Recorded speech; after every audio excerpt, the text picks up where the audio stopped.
Welcome back to channel YouTube Pria Mulia dalam sesi Open Book. Nah, sesi Open Book ini adalah sesi di mana waktunya Ria untuk mereview buku-buku yang udah pernah Ria baca. Dalam sesi kali ini, Ria akan mereview buku berjudul Filosofi Teras dari Henry Manampiring yang biasa dipanggil Om Piring. Jadi Ria baca buku ini tuh udah lama sebetulnya, tapi baru kali ini Ria mereviewnya. Ke teman-teman untuk mendapatkan keseluruhan insight yang ada dalam buku ini, ikuti sampai habis ya. Penulisnya bernama Henry Manampiring yang biasa dipanggil dengan Om Piring, yang merupakan seorang profesional dan praktisi dalam bidang perikanan, dan spesialisnya ini ada dalam bidang brand strategy and communication. Om Piring ini menyelesaikan pendidikan S1-nya dengan jurusan ekonomi akuntansi di Universitas Padjadjaran dan menyelesaikan pendidikan S2-nya di Universitas of Melbourne di Australia dengan jurusan Business Administration. Alasan mengapa Ria merekomendasikan buku Filosofi Teras ini adalah karena buku ini banyak membahas tentang filsafat dan juga emosi negatif yang relate banget dengan kehidupan saat ini. Teman-teman perlu kita ketahui bahwa mental issue yang biasanya dihadapi oleh banyaknya anak muda saat ini, seperti overthinking, insecure, menjadi people pleaser, dan lain sebagainya, itu diawali karena diri kita sendiri yang tidak memiliki well control. So, hal inilah yang membuat mental kita menjadi lemah. Jadi, teman-teman, kita harus menjauhi hal ini dengan cara memiliki well control, atau kita harus bisa paham dengan diri kita sendiri, bisa mengontrol diri kita sendiri. Caranya itu dengan mengenali siapa diri kita yang sebenarnya. Jadi, buku Filosofi Teras ini mengajak kita untuk menyelami diri kita sendiri dan mengenali siapa diri kita yang sebenarnya. Dan di buku ini juga bukan hanya sekedar memberikan kita formula, tetapi juga mengajak kita untuk sama-sama berpikir. Beberapa ide besar yang Ria ambil dalam buku Filosofi Teras ini, ia mengatakan bahwa emosi itu adalah netral. Jadi, yang ngebuat emosi ini menjadi positif ataupun negatif adalah bagaimana mindset dan opini kita terhadap suatu hal.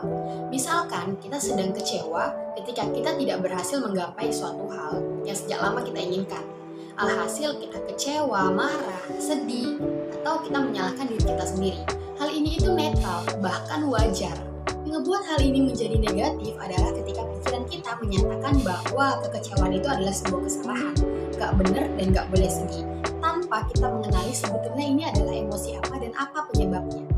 Maka seharusnya biarkanlah tubuh dan pikiran kita mengalirkan segala emosinya yang ada sampai dengan kita bisa menggunakan pikiran secara logis dan bisa menggunakan nalar. Kondisi saat kita tidak bisa mengenali diri kita sendiri akan membuat kita mudah dikendalikan oleh hal apapun. Di sini Ria sampaikan bahwa ketika kita sedang merasa sedih ataupun kecewa, itu bukan hal yang salah, tapi itulah cara kita untuk melampiaskan sebuah emosi. Yang negatifnya adalah ketika kita merasa menang padahal kita tengah kalah. Kalahnya apa? Kalahnya ada ketika kita tidak bisa mengontrol emosi kita, ketika kita tidak bisa mengenali diri kita sendiri. Ini terdengar biasa aja, tapi menurut Ria ini adalah hal yang nggak semua orang itu bisa lakuin. Kebanyakan orang kalau misalkan lagi kecewa, dia ngerasa kekecewaan itu salah. Padahal ketika kita sedang kecewa terhadap suatu hal yang nggak berhasil kita capai, itu adalah suatu hal yang netral bahkan wajar, karena setiap manusia pasti punya emosi. Jadi yang ngebuat hal tersebut negatif adalah ketika kita tidak mengenal diri kita sendiri. Kalau kita kenal dengan diri kita sendiri, itu adalah hal yang wajar. Kalau kita tidak kenal dengan diri kita sendiri, itu adalah hal yang salah. Jadi kekalahan yang sesungguhnya adalah ketika kita tidak mampu mengenali diri kita sendiri. Ada satu pepatah yang mengatakan bahwa dalam hidup ini kita bukan sedang berlomba dengan orang lain, tapi sejatinya kita sedang berlomba dengan diri kita sendiri. Yang dengan kata lain, ketika ada pertanyaan, apa yang ngebuat kita nggak kemana-mana, dan apa yang ngebuat kita nggak bisa menjadi versi terbaiknya dalam diri kita sendiri, maka kita sudah tahu jawabannya, yaitu adalah diri kita sendiri dan ego kita sendiri. Ide besar selanjutnya adalah dalam buku ini mengajarkan kita rumus STAR, yaitu Stop, Think, Assess, and Response. Jadi, simpelnya tuh seperti ini.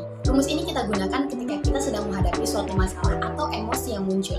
Kurang lebihnya seperti ini. Ketika kita sedang emosi ataupun kita sedang menghadapi suatu masalah, maka jangan langsung kita respon, tapi stop terlebih dahulu dan biarkan semuanya mengalir sampai dengan pikiran kita kembali logis dan bisa menggunakan nalar. Karena perlu kita ingat juga bahwa ketika kita sedang menghadapi suatu masalah ataupun emosi yang bergejolak, kita jangan pernah mengambil suatu keputusan. Karena besar kemungkinan ketika kita mengambil suatu keputusan waktu kita sedang emosi adalah hasilnya yaitu emosional. Dan perlu kita ingat juga bahwa emosi itu harus kita kendalikan. Karena kalau tidak, kita akan dikendalikan oleh emosi kita. Nah, langkah selanjutnya adalah think, yaitu mulai memikirkan apa penyebab dari emosi tadi, apa penyebab dari masalah tadi. Di fase ini kita harus bisa melihat masalah secara objektif dari berbagai sudut pandang. Saat kita ada fase berpikir, maka pastikan emosi kita ini udah netral. Karena bukan emosinya yang salah sebetulnya, tapi bagaimana cara kita mengaturnya. Maka ketika kita sudah stop dan sudah memikirkan, pastikan emosi kita sudah netral dan tidak ada emosi apapun yang mengganggu. Maka setelah ini masuklah fase assess, yaitu menilai. Nah, pada fase assess ini maka kita mulai menilai mana positifnya, mana negatifnya, mana konsekuensinya dari keputusan apa yang akan kita ambil nanti, dan apa impact-nya, dan bisakah kita bertanggung jawab dalam jangka panjang atas keputusan apa yang akan kita ambil nantinya. Maka setelah kita timbang-timbang dengan matang, di sini baru masuklah ke fase response. Maka pada fase respon ini berikanlah respon yang baik dan pastikan kita bisa bertanggung jawab atas respon apa yang kita berikan terhadap masalah tadi. Jika kita sedang menghadapi suatu masalah yang bergejolak, maka jangan lupa gunakan rumus STAR ini, yaitu stop, think, assess, dan respon. Karena ketika kita menggunakan rumus ini, insya Allah hasilnya akan baik karena diambil berdasarkan logika dan dibentuk dengan akal sehat, bukan dengan emosi sesaat. So, teman-teman wajar banget ketika ada orang sukses yang mengatakan bahwa melihat dan mendengar cara seseorang untuk menghadapi suatu masalah adalah cara terbaik untuk melihat kematangan dan kedewasaannya dalam menghandle dirinya sendiri. Oleh karena itu, ada 3 cara pandang yang dijelaskan dalam buku Filosofi Teras ini adalah yang pertama, bahwa apa yang terjadi adalah sejarah yang berulang. Yang kedua, lihatlah gambaran masalahnya secara utuh, bukan hanya fokus dengan masalahnya aja. Dan yang ketiga, semua akan berlalu dan dunia akan terus berputar. Untuk itu, lihatlah masalah sewajarnya aja, jangan dilebih-lebihkan. Gunakan rumus STAR tadi supaya lebih tenang, dan lihatlah masalah seobjektif mungkin. Dan ini bisa menjadi tanda bahwa kita sedang bertumbuh. Oke, semoga apa yang Ria sampaikan di video ini dapat berguna dan bermanfaat untuk kita semua, terlebih ketika kita sedang menghadapi suatu masalah atau emosi yang bergejolak. Jangan lupa gunakan rumus STAR tadi dan semoga kita bisa menjadi orang yang dewasa dan bisa mengenali diri kita sendiri. Ria sangat merekomendasikan buku Filosofi Teras ini karena ini emang cocok banget untuk anak muda masa kini. Ini adalah filsafat Yunani Romawi kuno yang relate banget untuk mental tangguh masa kini. Oke teman-teman, thank you for watching and see you in the next video. Thank you.